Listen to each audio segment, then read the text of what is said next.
What's going on, Chill Army? DeAndrox7 here, and welcome back to another episode of Pokemon Anime Episode Reviews.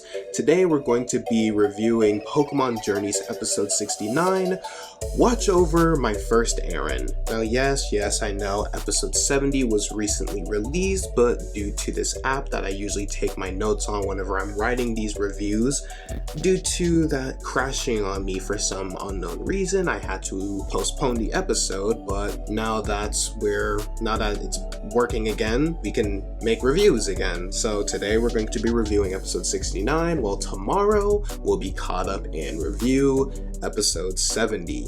Now, since there wasn't any major events that happened, this is what I would like to call a filler episode, so we can just skip right to the review. In this episode, after the important step that was the last episode in introducing Project Mew and bringing back Gary after an extended time, we were once more presented with a reasonably modestly ambitious episode, focusing on Chloe's and Go's current main Pokemon as they need to prove to be reliable kids by running an errand. Considering the premise, how did the episode do? Overall, a surprisingly strong and pleasant minor plot.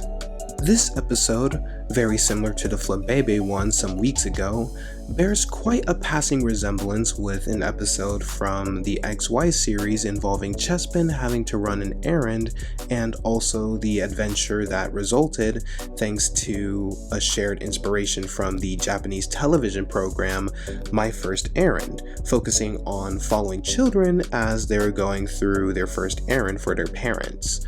However, very similar to the Flabébé episode, this one takes the plot in an exceedingly majorly different direction, from setup to execution to resolution, avoiding feeling like a retread despite the premise having similar elements.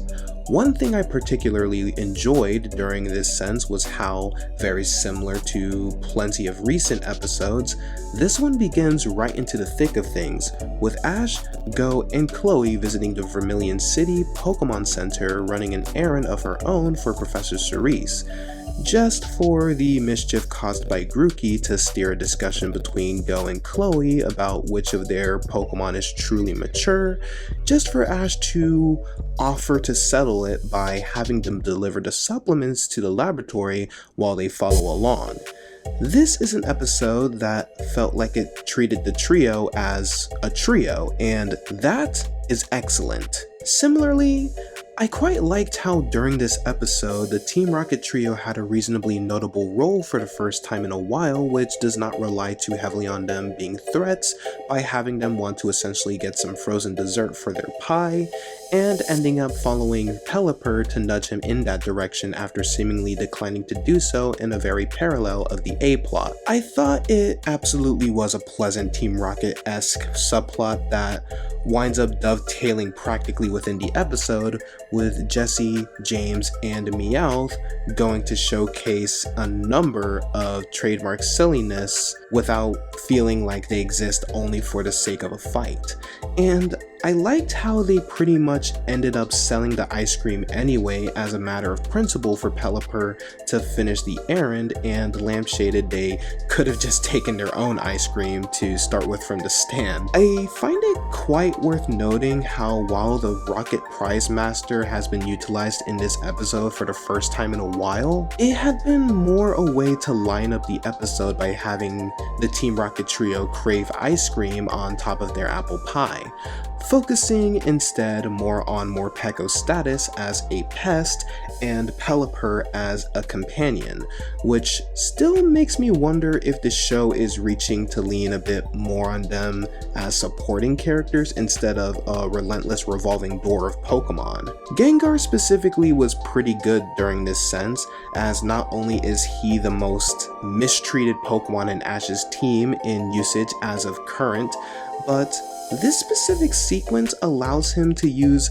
proactively his prankster nature without being the blamed butt of a joke that he was unfortunately typecast as, making for good screen time. In contrast, Sirfetch'd ended up only appearing for a quick defense, not particularly remarkable but fitting for his knight motif. But he also had a proper development arc and a small prior appearance that makes this a small amount less crucial for him. Now, this wouldn't be something praiseworthy in other shows and should not be so in Journeys either, but given how infamously poor the handling of Ash's Pokemon has been during this series thus far, I find this a step within the right direction. Very similar to Dracovich's usage within the Vaporeon episode, I hope this can be an indication of the writers being more careful on the Ash side of things. For the main focus of the episode, however, I quite liked how within the middle of the chaos, the Errand premise isn't forgotten in any request by having Grookey accidentally lose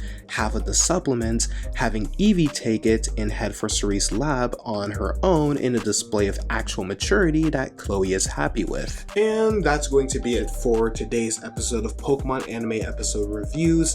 Thank you all for watching. I hope you all enjoyed. If you guys did, don't forget to smack that like button because it would really help me out. And what would also help me out is if you guys subscribed and click that bell icon. It's 100% free, and be sure to check out all of my other content as well. But until then, I love you all, and I'll see you guys on the next video. Only good, Chill Army.